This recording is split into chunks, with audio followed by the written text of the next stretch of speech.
Welcome back to the Pioneer Room. I'm your urban eco-master. Now, today, I'm going to share with you a little bit how I prepare my water, all right? And you can follow similar method to prepare your water to keep it alkaline, energizing, and free from microorganisms, all right? In this way, it is easily structured, especially when it is inside the body. The energy required to structure the water is way less. All right. So how do I prepare my water? So if the water, ideally my water is spring water, right? So when I purchase spring water, what I usually do is boil that spring water. Yes, I would boil the spring water for at least, 8 to 10 minutes, keep it boiling at low flame, boil it. And boiling the water actually put the water in what is called an evaporated form, a distilled form. And that is also important for the structuring of the water, right? Making the water more living, because you must make the water living. After the water has been traveling to different places, stored in different conditions and container, you have to reintroduce life into the water again. And boiling the water is one such way of reintroducing life into the water, right?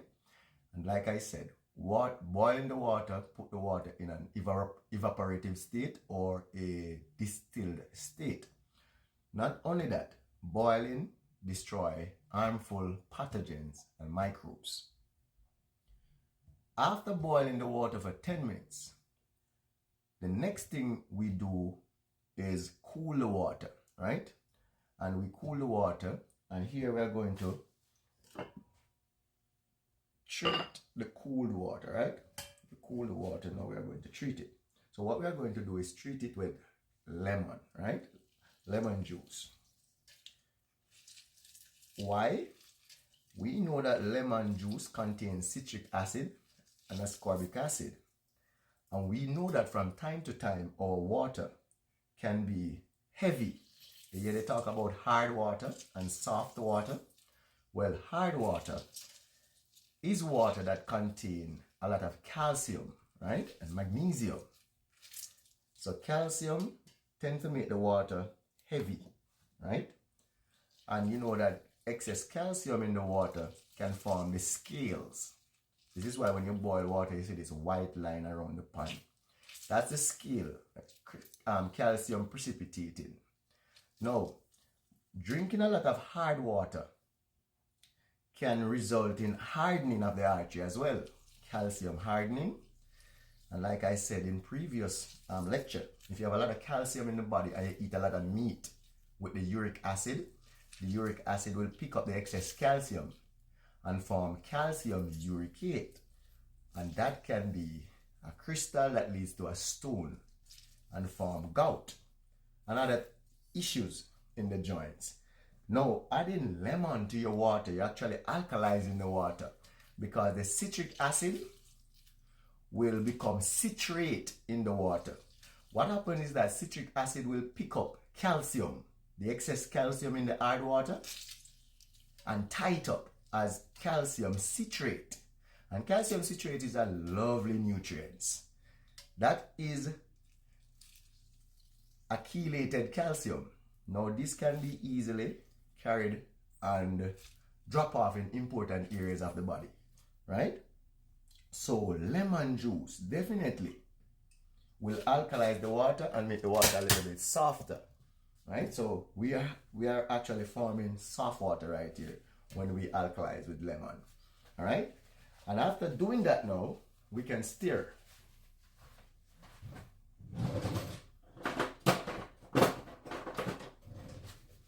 So we can stir to make sure that the reaction is going. So we are hoping that enough lemon juice is inside of this to mop up the excess calcium. Right? Yes. And even if there's other minerals present, right? There are other minerals present And the lemon will also pick up the other minerals that are important, not only calcium, even iron, iron citrate. You look at your orange juice boxes, fortified with iron, iron citrate. So if iron is in the solution, citric acid will react with iron to form iron citrate. Very nutrient relevant complex. Now, what I'm going to do is further bring more life to the water using the Celtic salt, right? So we can add a little, let's say, quarter to half teaspoon. Reintroducing some very important alkali and alkaline metals, all right, other minerals in a more wholesome profile, because Celtic salt has about 80 plus minerals, so you can add Celtic salt to further alkalize the water.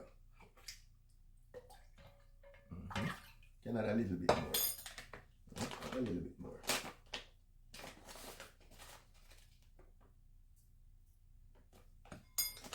Yes. And after you finish doing this now, you can further take it to a final stage. And this is where you can add a piece of cheesecloth, or a piece of cheesecloth over here. Use a rubber band to hold it in place.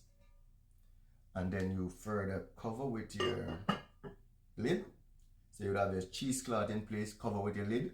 And then this now, you could put this on healthy soil or onto a rock or on the earth. You can put this on the earth in the sun, and then the sun will solarize the water, right? Restructure the water as well. And the radiation of the sun will further purify the water, all right? Now you will have this solarized water that has been boiled and come into a distilled form, alkalized with lemon, further electrolyte added from Celtic salt or Celtic salt, and then you will have a very powerful water, all right? So this is the process by which we practice to prepare our water at the Pioneer Room University, and we encourage everybody to try this method to drink more living water, water that actually quenches your thirst. This is hydrating water, all right? So try this at home. I'm out.